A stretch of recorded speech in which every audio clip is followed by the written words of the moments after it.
Here you go.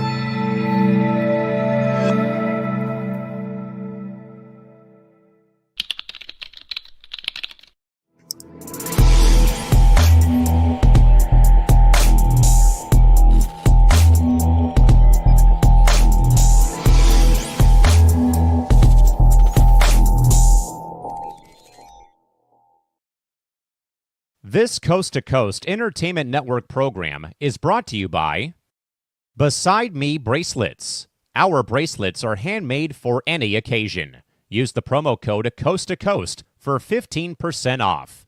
Visit their website at besideme.com. Suzanne's Paparazzi Jewelry. With 24-hour shopping available, use the code 160920 and show her some love, like she showed us. Reaper Apparel Company, a commitment to live your most authentic way every single day. Visit reaperapparelco.com for more information and a look at all of their apparel offerings. And by Good Day Embroidery, your local source for custom embroidery, screen printing, and more. Log on to gooddayembroidery.com for more information. Hello and welcome to week 2 of I did it again. Primetime Blitz. I'm looking right at the thing and I still messed it up. But Primetime Blitz, week 2. I'm the host, Big B. Followed by next to me, Crispy Bacon. How you doing, buddy? What's up? I'm good. Glad to be back, and let's see what happens this week. Yep. And next to me there, halfway around the world, Primus, Tim Hendricks. How you doing, bud? Doing good. What a week 1. What else can you say? Two games that ended out of nowhere. At least 2 that I saw that ended out of nowhere. But yeah, excited for week 2. All right, and then we got the rookie back. We didn't scare him away. Kevin Cherry, how you doing, buddy? Oh, I'm doing pretty good. All right, so let's get into it. Tim, let's start with you. Recap your week 1 victory for the Colts, the first time in 2012? First time since 2013. Matter of fact, was the last time that we had won a week 1 game. What can you say when you score in every possession? You don't tend to lose many games when you do that, and I don't know what Indy looked amazing, so we're not going to jump off that. But besides Daniel Jones looking like the second coming of, I'm not going to put the words out there, but the defense to me looked absolutely amazing. That you need a defense like that to just to participate in the AFC, let alone the AFC South. I'm over the moon with it, but then again, I'm not going to jump off a cliff because it's week 1. But I'm happy about it. Oh, and Daniel Jones, I got to talk about Daniel Jones. Daniel Jones there decided to get me a win in fantasy football against Mr. Kevin Cherry. Told you it was going to happen. It's not a prediction. It's a spoiler. And I'll make that next because I think I've got bacon this week. So what kind of spoiler can I do to go and blow that up? Yeah. All right, Kevin, let's talk about the Monday night game. Your Bears, tale of 2 halves, I'm saying. So what's your thoughts on that first week game? Man, that Bears defense was smothering in the first half. That Vikings offense couldn't get more than 2 yards of play, if that. But at the end of the day, the Vikings, they ended up finding, the holes and gaps in the defense. They pretty much said, we're versing a bunch of third string corners right now. Well, why the heck are we not just throwing the ball down the field? And then Jordan Mason ended up getting their run game started. So at the end of the day, the Vikings offense ended up, getting in a groove there. Yeah, and for the Bears, I said last week I thought their offensive line was going to be fixed.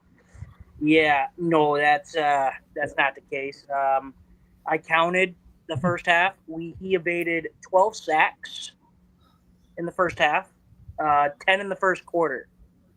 So, he got sacked 68 times last year, and if my math's correct, I think if you missed 12 sacks, if you did get 12 sacks, you almost double that what you had last year. So we're gonna have some more offensive line problems. I think our defense is gonna be perfectly fine again.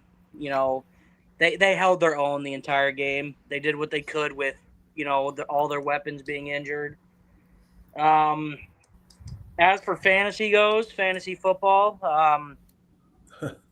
I had 4 people for a combined 25.88 points, which means the other 5 that started got me. Oh man, they averaged about 11.9 points.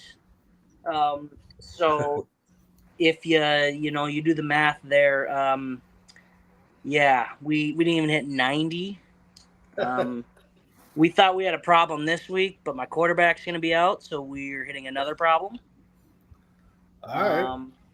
So, yeah, we're going to have to at least put 90 up to win. I think I versed you this week, Brandon, so you're getting a pretty beat-up fantasy football team from what it looks like.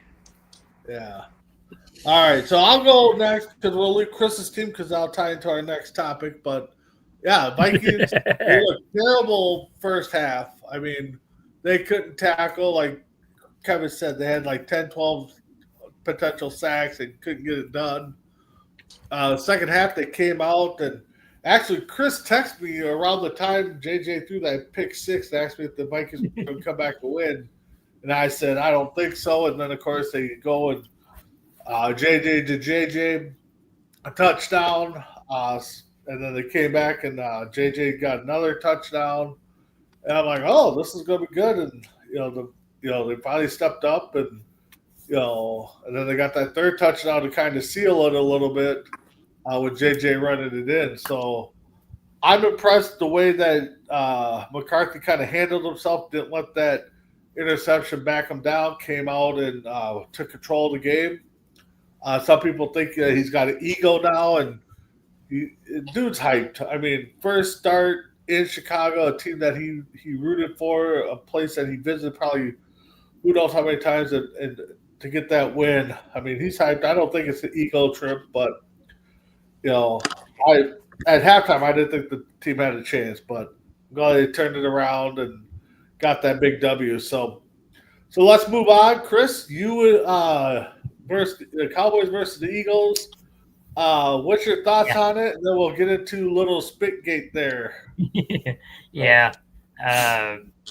No, it was a good game, even though the Cowboys did lose. But before that, it was a good game. Dak looked good. Running backs looked good. Defense looked okay, I think. I believe there should have been a little more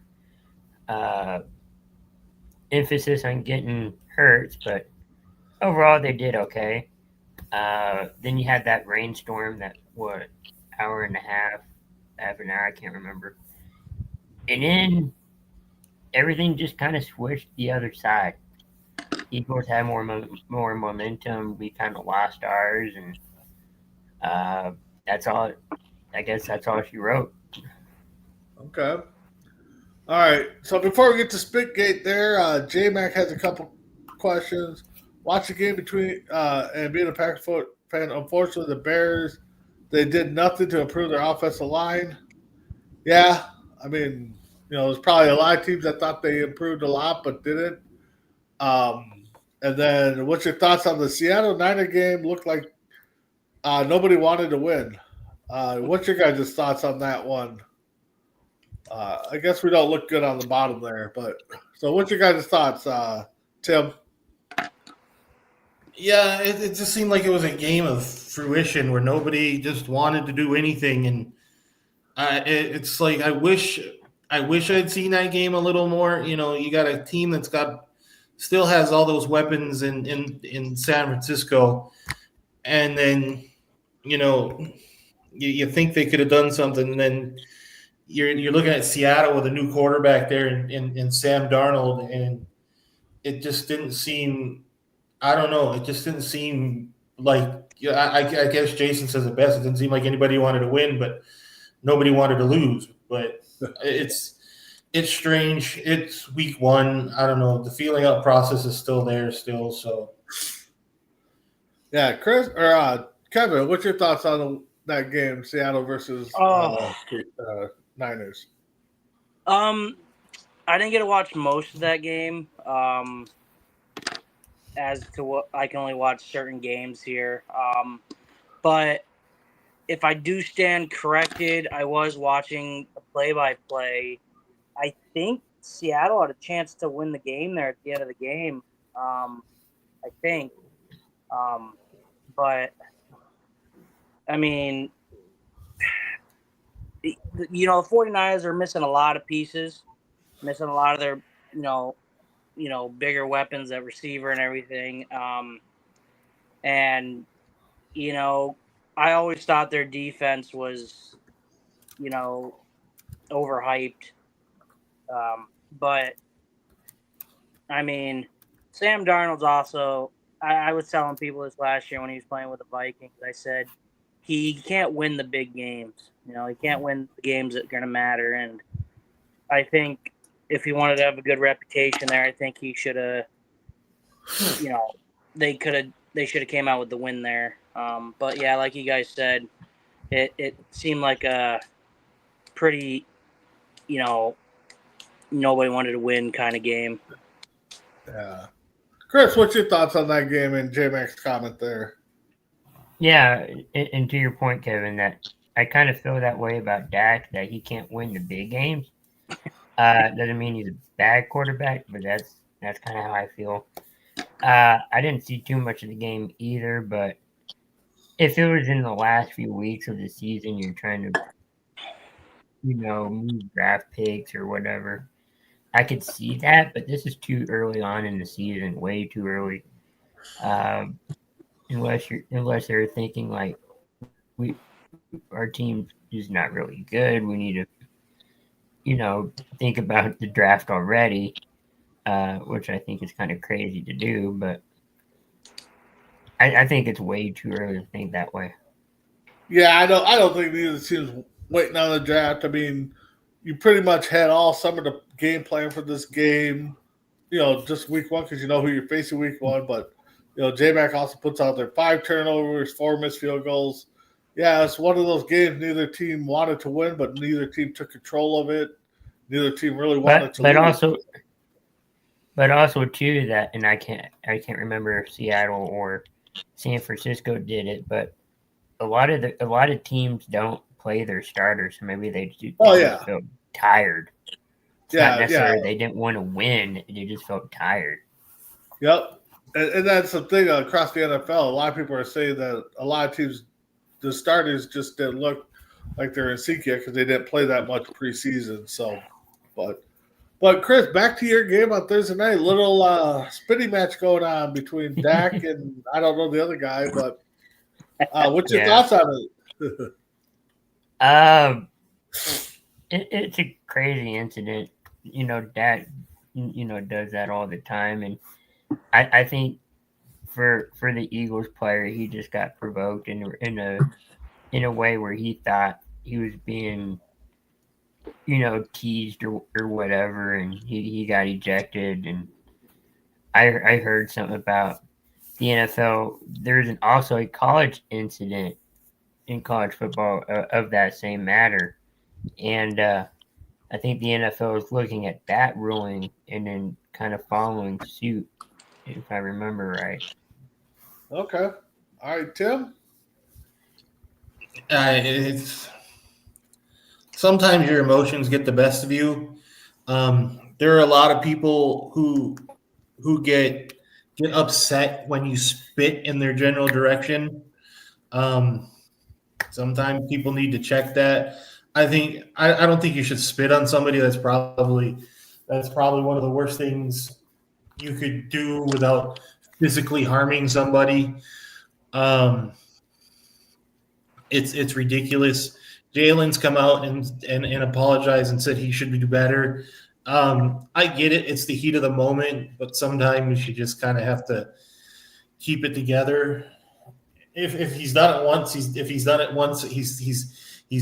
done it before. It's probably not his first time. He's probably the first time he's got caught. I spit on the ground, and I don't. I'm not meaning as a disrespect, but if I'm spitting on the ground towards you, then I might take it as a little bit of disrespect. I don't know. I think it's ridiculous. I think the last time that I saw something like that was Romanowski and he did it. And he nicely did it on a Monday Night Football game, in front of millions of people.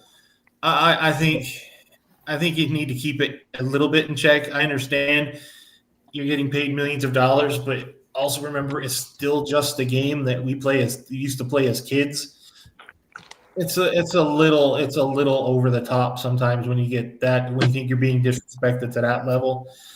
I agree. I agree with J-Mac. Spitting is vile. Mm-hmm. I completely understand it. I have hit people in the face for thinking about spitting at me. So it's nothing. It's you got to keep your emotions in check. If he spit at you and you took it disrespectful, crush him on the next play. Don't get yourself kicked out of it because you lose all momentum and you give all the momentum to the person you're supposed to be. I get it. I get the ejection. I just don't get why you think you need to do it. Yep. And the thing is, too, if they think that they're going to suspend him, well, do you suspend or do you not suspend him because he already sat out? Yeah. Well, you just never know. Kevin, what's your thoughts on that? Yeah, kind of what Tim said there. Yeah, and what everybody's saying is you can't be spitting on people. And he's lucky. Jalen Carter's lucky that it didn't cost the Eagles the game because he is by far, one of their best defenders. And losing him on the first play of the game is, you got to pretty much scheme the rest of the game and change your, how you're going to, manage the game. But yeah, you can't, even if you are provoked, you got to be, the bigger person and take like a grain of salt and just like he said, take it out on him on the next play. Get a penalty for, over celebration or whatever they call it.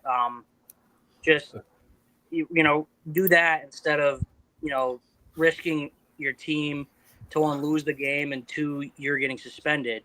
Instead just take a penalty for for just over celebrating. And if you want to do it the whole game, do it the whole game. But yeah, no, spitting on another player is just disrespectful, and I don't think, and you shouldn't do it. Yeah, I'm kind of with Tim there and Kevin and Chris. Just pretty much just go lay them out the next play. Get to them, and if you got to take a roughing the passer or unsportsmanlike conduct penalty, that's better than getting ejected. Not saying that we're provoking or promoting violence here either, but go and let your play do your talking for you. So, but I can see Dak playing on defense. I'm mad. Yeah. All right. So next topic there, Chris. Let's get into your little. What kind of history lesson do you have? Yeah. So they always say that winning the first week is important. In the last few years, the 16 teams that have won their opening week one game, 11 of them have made the playoffs, and 2 of them have made the Super Bowl.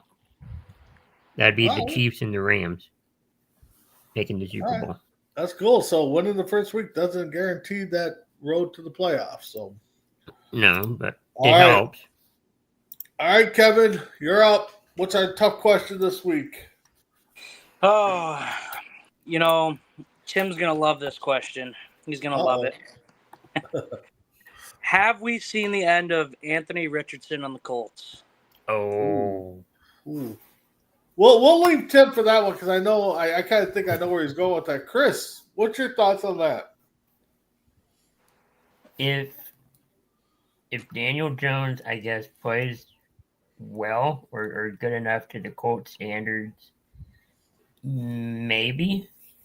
But I think it could also be the last maybe in the Colts, in the Colts uniform, but not potentially in the NFL. All right, Kevin, what's your thoughts?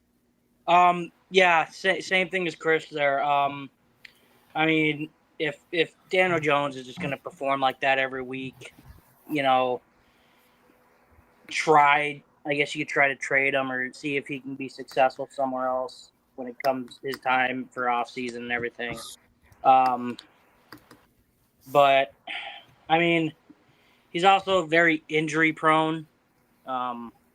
So, I think that's a worry for him is his injury history and his performance not being, what it's supposed to be lived up to. So at the end of the day, it's all going to depend on if Daniel Jones is going to continue performing that way or if AR can prove that, he can be a solid quarterback. Yeah, I'm kind of on the fence here because Richardson, 23. I think a lot of us can agree that he probably came out a year, maybe too early for the NFL. Sit behind Daniel Jones, he could learn a little bit. Daniel Jones is, I think, 28. Richardson's 23, so that's got to play a little factor there. If you're the Colts, if Daniel Jones does good, you almost have to re-sign him. That puts you in a spot to where, what are you going to do with Anthony Richardson? But then you got to think of other teams, and a lot of teams are kind of set right now on quarterback. Pittsburgh might be an option. Cleveland's always an option because they don't know who's quarterbacking there. So limited movement on Anthony Richardson. I think he'll stay. I think he'll be a Colt for a few years, and hopefully get some learning. Tim, your team, your quarterback. Oh boy, he's my quarterback in two different ways there, and that's the sad thing because he was a Gator before he was a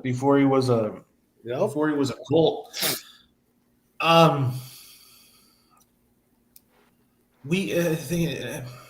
Wow, one tough question. We're jumping off way too early on Daniel Jones having a great week one. Yep. Problem is you don't pay $14 million to a quarterback that's was supposed to be a backup. Honestly, he should have sat the first 2 weeks, his first 2 years anyway. Problem is when you've got what you have, Gardner Minshew and as your start as your backup, your veteran backup, and Joe Flacco. And we've been. I think it's too late that he should have sat on the bench. He should have did the Indy should have did the Green Bay thing and let him sit for a while, even if it was against if it worked against our record. We weren't going to win right away anyway. I think if Daniel Jones keeps this up, I think AR is gone in the offseason. Ooh. I think AR is looking. I think right now we're looking at Anthony Richardson being no better than maybe a Trey Lance. Okay. Another guy a lot of people say came out too early. Yeah, he did, but I think Indy knows what they're going to get. They're not going to get anything better than a fourth form anyway. a fourth rounder, and that's even pushing your luck. He was a project coming out of college. He's still a project. That's the problem. He's been in the league now. This is his third year, and he's still a project. And this is about the point in time where you're not supposed to be a project anymore. And I don't know if Indy has the constitution to take on a project quarterback. We've now got two guys that are on our bench that are 23 and 21, and yet we've got Daniel Jones, who's the elder statesman at 28. Yeah, I think Indy lets him go. We've got Riley Leonard, kid from Notre Dame, as our third string. Let's if we're gonna make a project, let's make a project out of Riley Leonard. Yeah, I think AR's gone in the offseason. We still got to re-sign Daniel Jones because he's only here on a 1 year. Yeah. So we have to re-sign Daniel Jones too in the process, or we could sit there with AR and Riley Leonard. But I think we're going to re-sign Jones if he keeps up what he did week 1. Exactly. So yeah, J-Mac, come on, guys. The Colts played the Dolphins, who couldn't break out of a paper sack. I don't know. I mean, Dolphins are kind of hit or miss. I mean, I think they're a better team than what they showed. So he said no, AR is not done in Indy. So again, week 2, we'll see. You know, we got a long ways to go. So all right. Well, let's get into our week 2 picks. First, anybody got anything that stood out to them week 1? I mean, besides the Sunday night game and the Monday night game and how they finished. Tim, I'll start with you. Anything that kind of stood out to you week 1? The Browns were a little better than I expected. You kept the Bengals. You kept close with the Bengals. Yeah, I think the thing that stood out to me the most, because that was a closer game than it should have been. But yeah, the way the Browns played the Bengals, I think it really, really stood out. All right, Kevin, anything that stood out to you week 1? Yeah, Cam Ward didn't do as bad as his stats said. Okay. I watched several plays where, you know, he just do absolute darts, absolute dimes to his receivers, and his receivers just dropped them. Like, you're talking about Calvin Ridley. Like, you know, he's a reliable receiver, I feel like, and he dropped, 3 or 4? He had like 9 targets, only had 3 catches. And he dropped 3 or 4 beautiful passes from Cam Ward. Like, I'm talking between 2 defenders where, you know, only the receiver could get to it. And he was, you know, his stats aren't as bad. And it's only because of his receivers that his completions weren't as high and he didn't have as many yards. Okay. Chris, what stood out to you week 1? Definitely, you know, Cleveland looked better. They should be proud of what they almost accomplished. But one game I want to kind of go to is, you know, the Pittsburgh New York Jets game. Yeah, Rodgers going back to New York, facing his former team, even though he was there 2 years but only played 1 year. You know, he really wanted to show him that he could still play. He did. The question is, can he continue that into week 2 and throughout the rest of the season? Yeah. Chris, I'm glad you brought that up because that's actually one of the 2 games I was thinking about. Justin Fields actually played good with the Jets. I think he was a matter of a few minutes away from winning that game if they would have kept on the ball. I think the Jets could have hung on and, you know, took that game. But Aaron Rodgers showed that, yeah, you might be a diva. You might not like who you're playing with.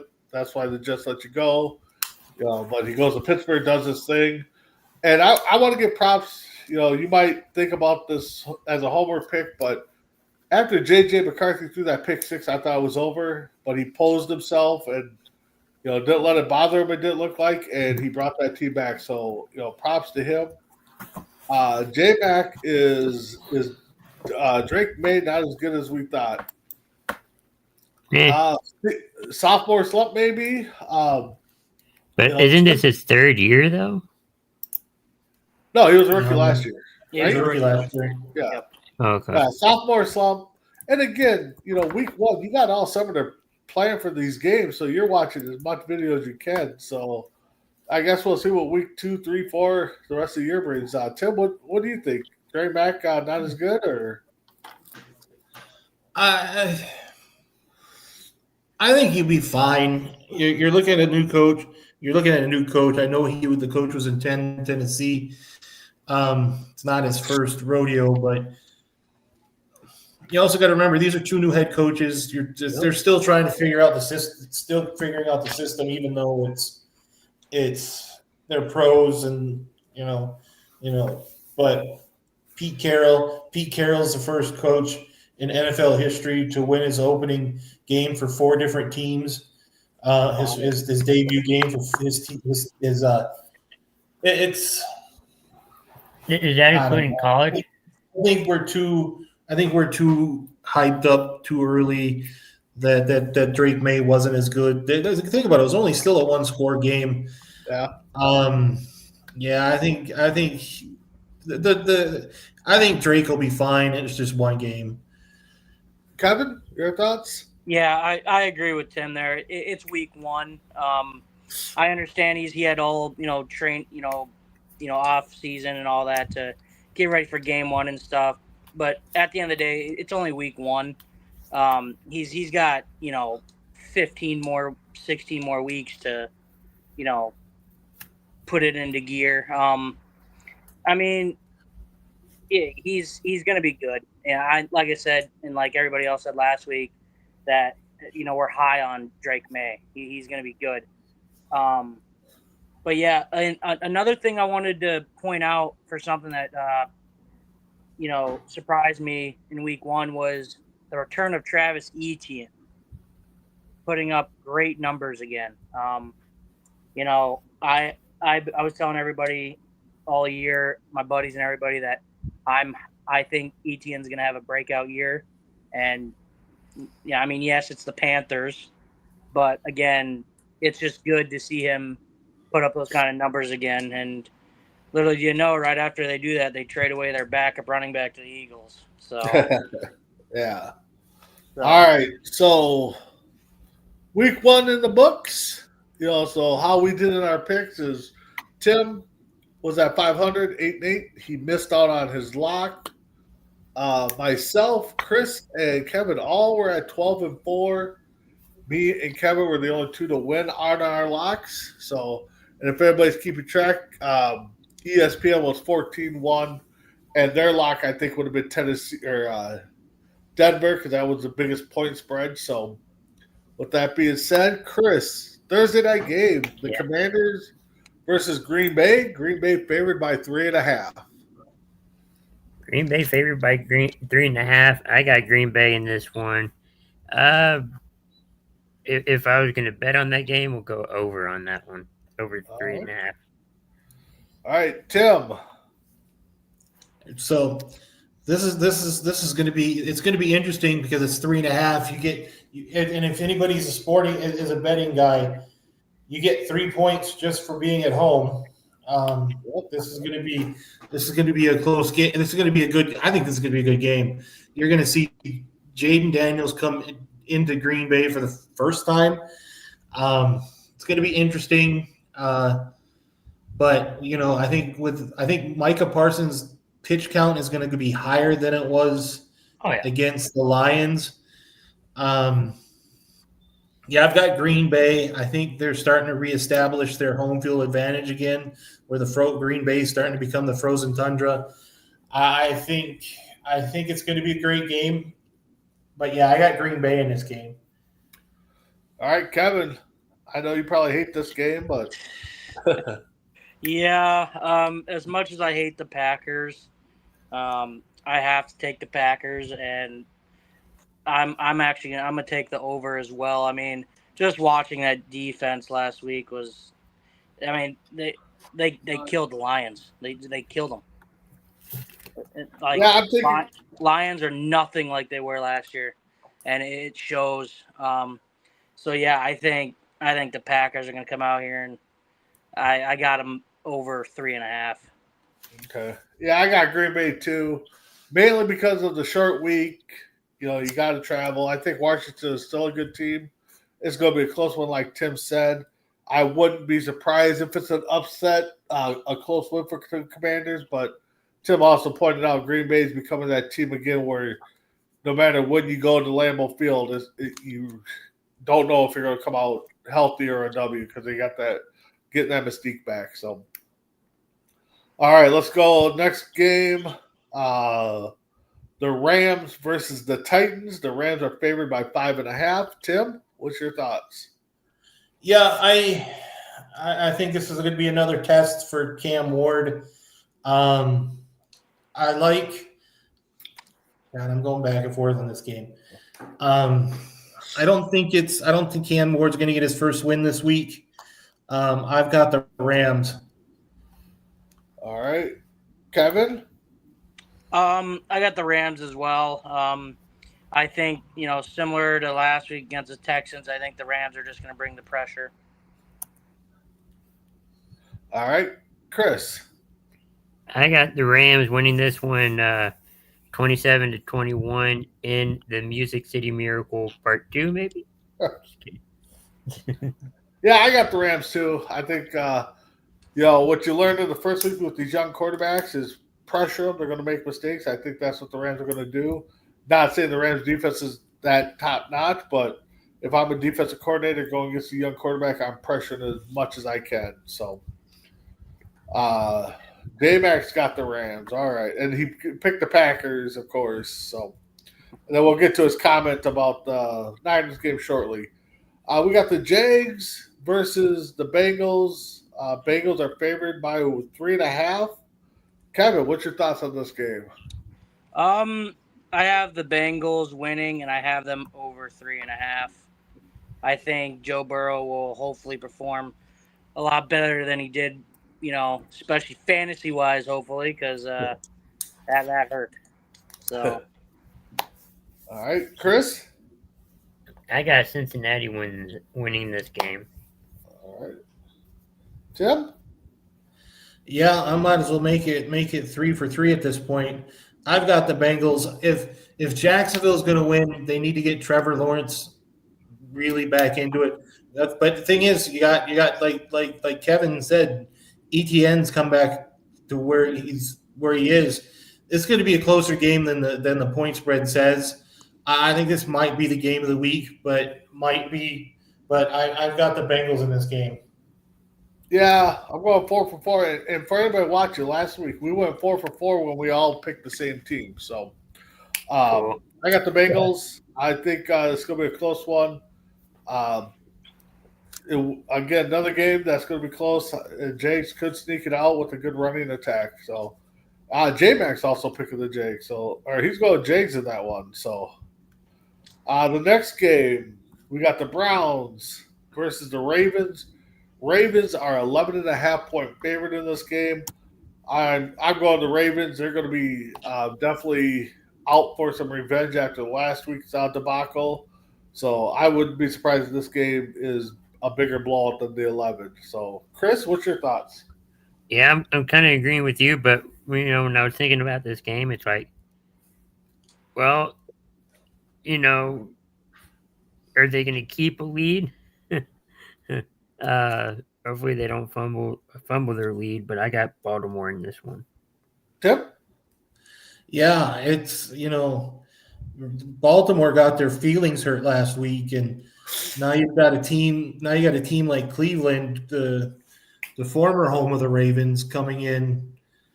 I think this game is going to be closer than the 11 points. I think it's going to be closer, because I think because Cleveland's playing as if they have nothing to lose, and that's a more dangerous team than anything. I'm still taking Baltimore, but I think this game is going to be a one-score game. Ooh. Kevin. Yeah, I have to go with the Ravens as well. 11.5 might be a little high. I have them, I have them winning by probably like 8. So, still a 1-score game. And hopefully Derrick Henry doesn't fumble the ball. And that I lost in one of my leagues last week because of him fumbling. If he didn't fumble, I would have won in fantasy. Oh, okay. Well, J-Max calling for the upset. He's calling for the Browns to win 31-30. Field goal as time expires after the Ravens had a lead of 30-10. So that's that could be a moneymaker there, J-Mac. So let's go with the Bills versus the Jets. Bills are favored by 6.5. Chris, who you got? Even though the Jets won that game or lost that game, they played okay. But after watching last week Buffalo game and against Baltimore, I gotta go with Buffalo. All right, Tim. Yeah, I got to go to Buffalo too. I think you don't put yourself in that position last week if you played 4 quarters. If you're Buffalo, these are two teams that you got the Jets playing back and forth against the Steelers defense. You've got Buffalo not playing 4 quarters until they show up at the end. I've got Buffalo. I think this is going to be a bigger game than the point spread says. All right, Kevin. I talked to Brandon about this one earlier. I said I must have been drunk or something, but I got the Jets winning this one. All right, I got the Bills winning it too. I know it's a division rival. Typically, the teams like the Jets and the Patriots in this division always step up in these games, but I just think the Bills are, they show what they can do if they put the pedal to the metal, pull their heads out of somebody's rectum. But I got the Bills, and J-Max also go with the Bills. So, speaking of division rivals, another one. We got the Patriots versus the Dolphins. Dolphins a 1.5 favorite. So, like Tim stated earlier, typically if you know you're betting, you get 3 for just being the home team. So, they're making this one a close one. Tim, what's your thoughts? Well, J-Mac brought up is Drake May as bad as they say. No, he's not bad. And the Patriots are going to – and the Dolphins are going to help prove that point. I've got the Patriots, and I've got that as my lock. Ooh, going for the lock. All right. Kevin. This is another game as well that I talked to Brandon about earlier. Not knowing what's going through my head at the time. And especially after watching that horrendous performance last week by the Dolphins. So I'm sticking with it because it will ruin my playoff predictions from last week. And unfortunately, I do have the Dolphins winning this one. All right. Chris, what do you have? Hey, at least I'm not the only one that's picking the Dolphins. I got the Dolphins by 4, and I had another game I was going to make my lock, but I'll make this one my lock. Chris is like to double up on those locks against somebody. So I got the Pats in this one too. I think they are better than what they showed for week 1.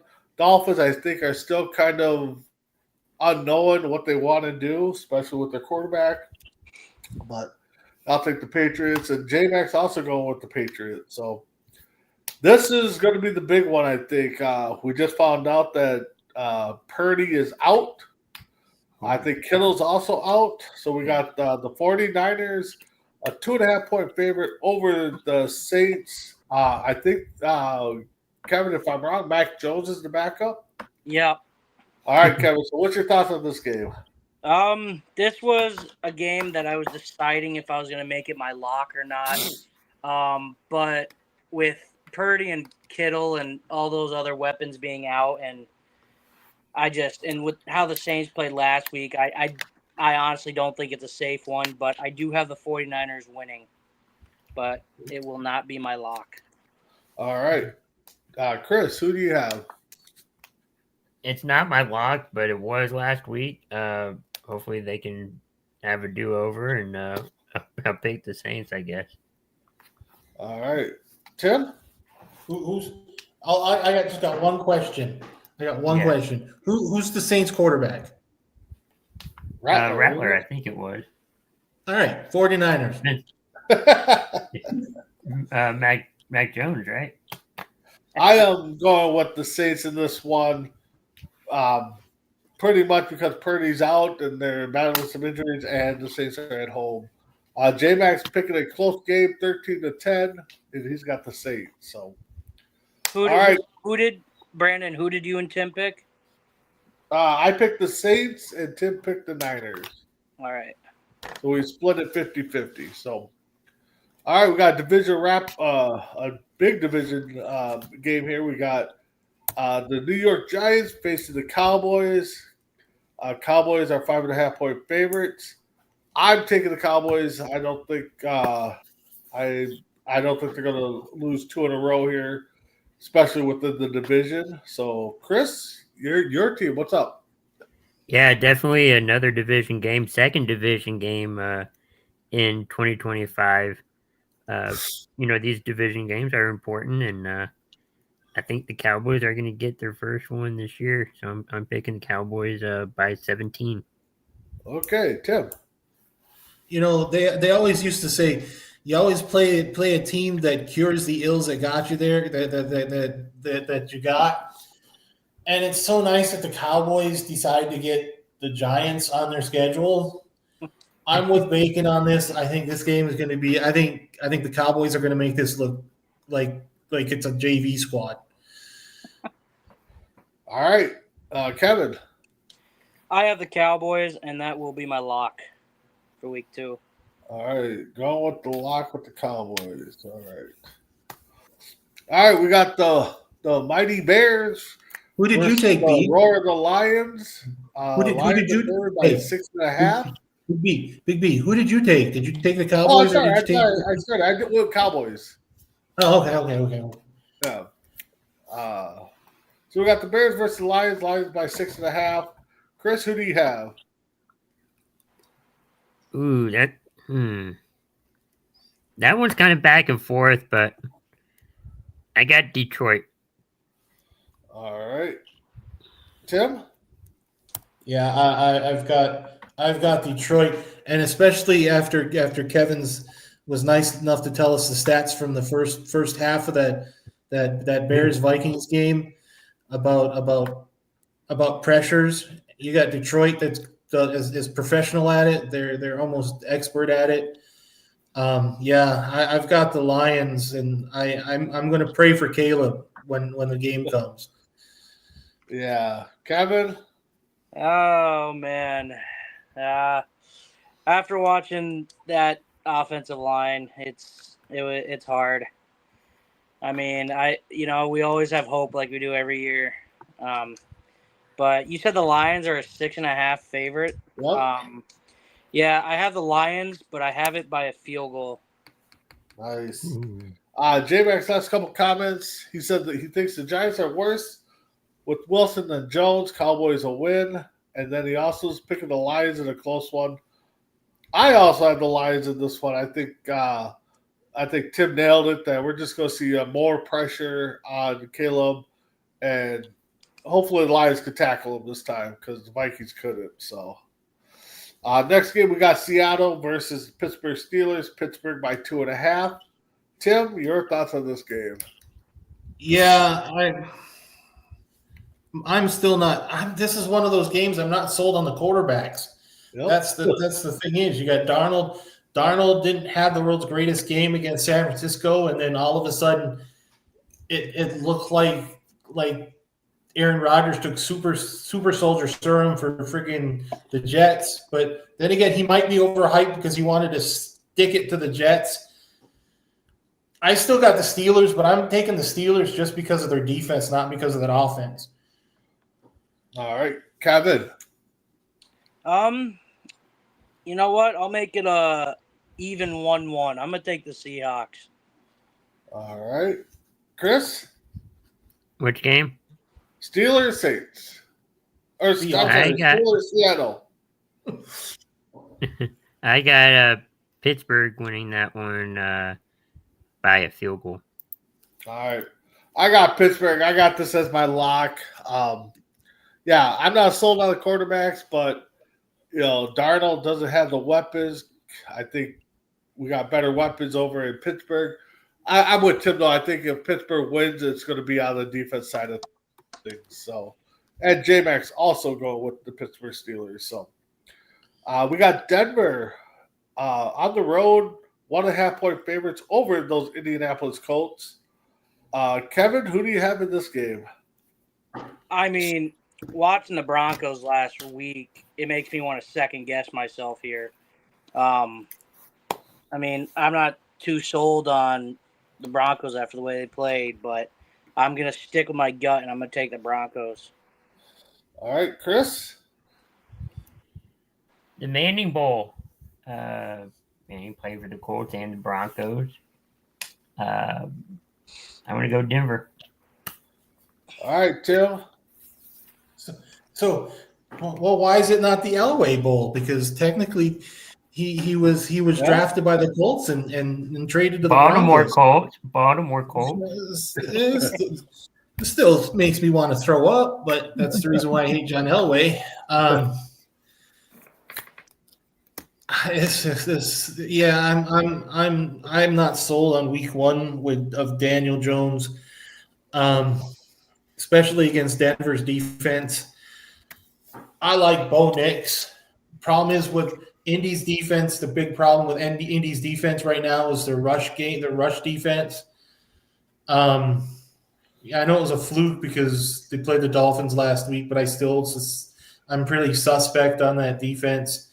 I've got Denver in this game. Yeah, I'm going to make it 4 for 4. Got Denver.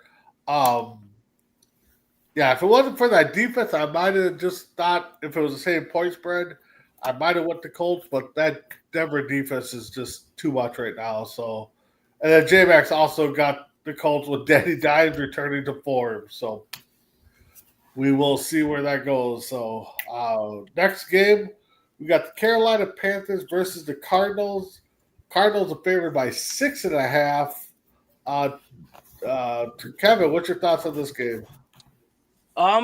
I wasn't too impressed with the Cardinals. I thought they would have just, blew out the Saints by more than they actually did. So I'm going to take the Panthers in this one. All right, Chris. I got Arizona winning by a touchdown. All right, Tim. Yeah, I honestly think this game's going to be close. Neither team really impressed me that much last week, and but who's the wide receiver one in Arizona? Is it Harrison Jr.? All right, I'm going Arizona. I love how Tim picks some of these games. All right, I got the Cardinals. The Panthers right now are just not the team right now. I think they're still trying to find an identity. J-Max also go to the Cardinals. So they still have a Smurf as a quarterback, though. Yeah, that is true. That is true.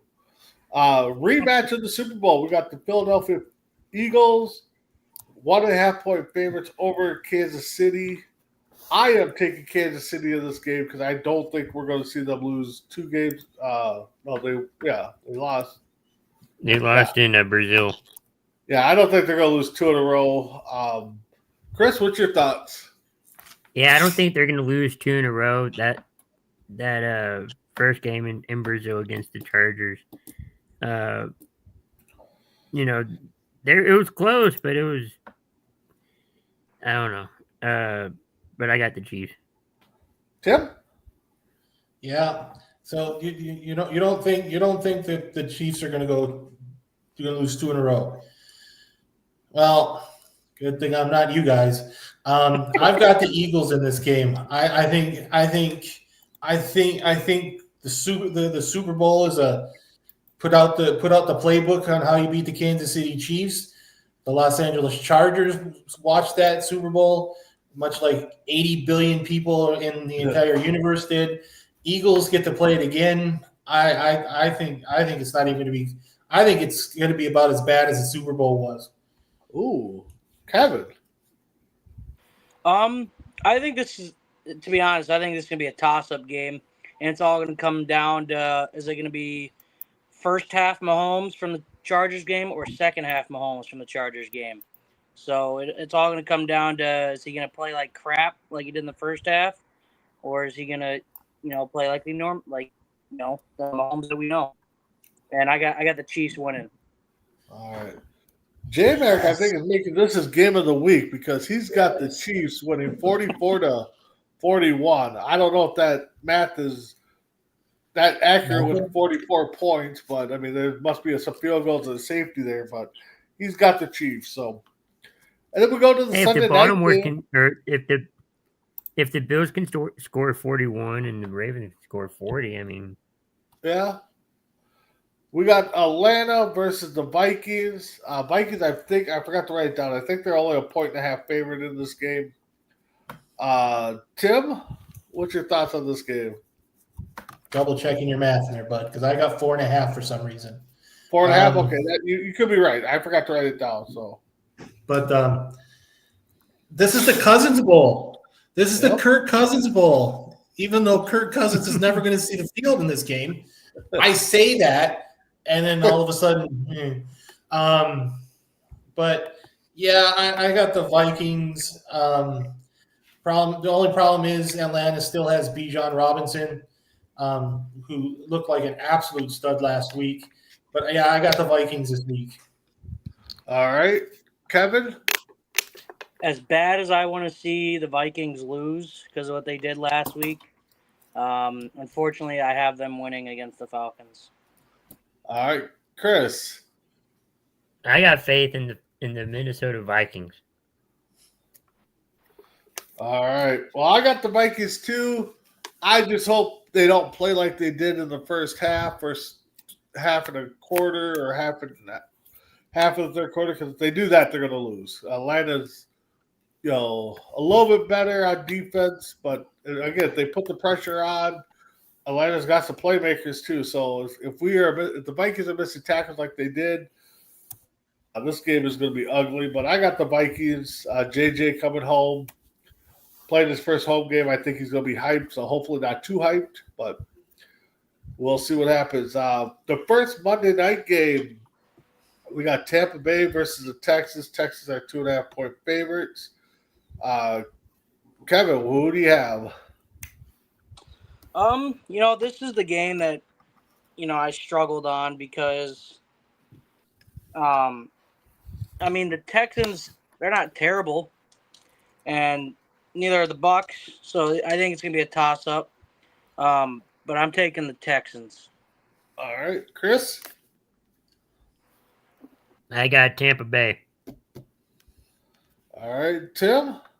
Yeah, it's we talked about this. I don't know how many times we've talked about this on Rankum about how the Texans decided to go and revamp their offensive line, and that looked like a huge mistake. Just on that alone, I just changed it. I had the Texans, but I am now taking the Buccaneers. Oh boy, I got the Texans coming out of this one. Again, it's one of those games where it pretty much came down to the home field. I think both teams are average, so it could go either way. J-Mac's got the Bucks. He also has the Falcons, 1-point favorite or winning. To close it out, Monday night, we got the Chargers, 3.5-point favorites over the Raiders. I'm going to take the Raiders in the upset, just the fact that they're at home. I know Chargers don't have to travel too far, but I think the Raiders are going to do this one. Chris, what are your thoughts? I got the Chargers in this one. Raiders played good. Chargers played good in week 1. I got the Chargers though. All right, Tim. Yeah, I'm with Bacon on this. I've got the Chargers. I think the Raiders fall back into form. But yeah, the Chargers looked really, really, really, really, really, really good against the Chiefs. And so good that I decided to put Justin Herbert on the bench before our fantasy football team, our fantasy football game. and take a 2-point loss on that spot. I've got the Chargers. I think Herbert's starting to get into what we thought Herbert was going to be. I think it's going to be a lightning show. All right, Kevin, round it out here. What do we got here? Well, I'm going to make an even 2 for 2. I'm going to take the upset, and I'm going to take the Raiders as well. All right. So that's our week 2. Again, if you want to bet on them, go ahead. We're not guaranteed anything big, but moving on. Tim, got your Prime 5. What's up? All right. So it was so nice that Britt Bacon in his history lesson brought up teams that go 0-1 or 1-0 into the 1-0 in week 1, and I went the opposite direction. I went teams that are 0-1 that should be panicking. Oh. Well, Bacon, your team made the list, bud. This is not Jericho's list, but it's still a list nonetheless. I think number 5. I think Dallas Cowboys should panic a little bit because it's still the NFC, and you're in one of the tougher divisions with the NFC East with the Commanders and the Eagles. I think it's a big stepping stone, and you've got teams that are above in that division, in that conference, that are just getting better and better and better and better. And you trade away Micah Parsons. That wasn't the world's greatest idea, but that's cool. My number 4 team is a team that I have just flipped on for their game between the Bucks and the Texans. I think the sophomore slump or the third year slump at this point might be a problem in Houston. I got the Houston Texans at number 4. My number 3 team is in a conference and a division that seems to be jam-packed full, except for the Browns. You've got the Bengals and you still have the Steelers. I've got the Ravens as being somebody who may be a little worried at being 0-1. My number 2 team is a team that picked up a brand new quarterback, and then, I don't know how many times Brandon and I have had a conversation. This team's only going to go as far as that new quarterback's going to take them, and if he's going to gel right, these are all over. These are all too early to say crap, so it's not a big deal. But my number 2 is Sam Darnold and the Seattle Seahawks. I think it's major that they need to get together. You're in a division with the Arizona Cardinals. You're in with San Francisco. You're in there with the Los Angeles Rams. And to lose one game to be a game behind any of those 3 teams, it's difficult. And my number 1 team, and it's too early to tell because I've got Atlanta, but Brandon's got Atlanta winning the division under 500. So really, this is too early to tell. But I don't have the Falcons making the playoffs. But that's okay. But yeah, my number 1 team is the Atlanta Falcons. All right, good Prime 5 there. So as we close it out, let's recap week 1 of our fantasy, the C2C league. The teams that won were Tim's brother Ryan over myself. Crispy Bacon's team won. Tim's team won. Blitz Happy, J-Max team won. Tim Fielder's team won. And then our control team, the Cannon Falls Bombers, they actually won too. So going into week 2, we got Mess Around and Find Out versus the Cannon Falls Bombers. They are predicted the Bombers to win. We got Dragon Viper versus Blitz Happy. J-Mac is predicted to lose that game by about 3 points. Justin's Scary Team versus Tim's Talented Team. Sargent. Looks like that's a 7-point game in favor of Justin. Primetime Blitz, which is our show here. Chris is controlling that, making sure everybody plays right. Versus Tim's team. Tim is predicted to win pretty heavily there. Looks like by about 9 points, roughly. And then we have Crispy Bacon versus the Death Within. That game is a 4 point game favored by Chris. And then the trash talking's already begun. Myself versus the new rookie, Kevin. I'm favored to win pretty heavily right now. Looks like by 8 points. Uh, so that's our wrap up for week 2 of the preseason or fantasy season. So, final thoughts, Kevin. What's your final thoughts for week 1 and going into week 2? Oh man. Well, obviously, I hope to see not 12 sacks actually happen against the Lions because that would be very unfortunate. So I'm hoping for a better defensive game with the Bears. They're going to get some of their defensive players back. And I hope the Lions play like they did against Green Bay. But again, Chicago's defense isn't as good as Green Bay. They don't have Micah Parsons. I mean, going 12-4 week 1 picks isn't too bad. I'm definitely going to take a big hit week 2 here. Don't know why I took some of the games I did. But I get, and then fantasy football, I'm hoping Hampton doesn't put up 3.7 points and St. Brown doesn't put 8.5 and Hawkinson doesn't put up 4.5.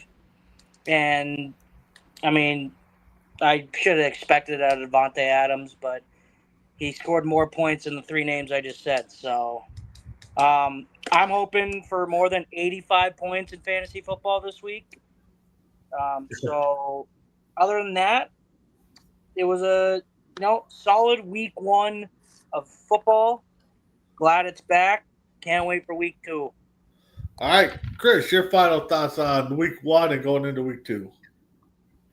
Yeah, hoping I can stay undefeated in my personal league, and hopefully the Primetime Blitz one too. But if teams have a lead in games, try to keep it. But it keeps the dramatic. So Well said there, Chris. I like that take. We keep the league, try to keep it. Yeah. All right, that felt directed. No. All right, Tim. Yeah, directed it at Baltimore. Yes. Chicago had an 11-point lead, and they choked it too. All right, Tim, your final thoughts. I'm sorry. That is the last week. The words of wisdom where my nipples were hard because it's season 1. This week it's if you got the lead, keep it. I'm sorry. I could have said it better myself. I didn't even think of it. Week 1 was just pure excitement. Hopefully week 2 has just as much. Let's just keep the spit in our mouths. Other than that, I'm excited for week 2. If anybody watched C2C Rankum yesterday, please tell me because I missed it. Because it's going to be on today. We got more football stuff on C2C Rankum today, so don't be afraid to watch us then. Yep. Well, I have C2 Rankum today. It was my fault. Just was under the weather when I got up this morning, so we'll do it tomorrow or Tim's today, ours tomorrow.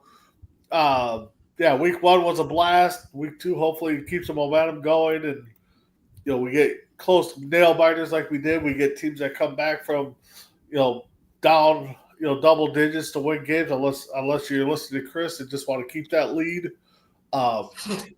Also, big shout out to the Arena Football, the St. Paul Bears, sorry, through the Saints in there. They went to Iowa and destroyed the Iowa Power.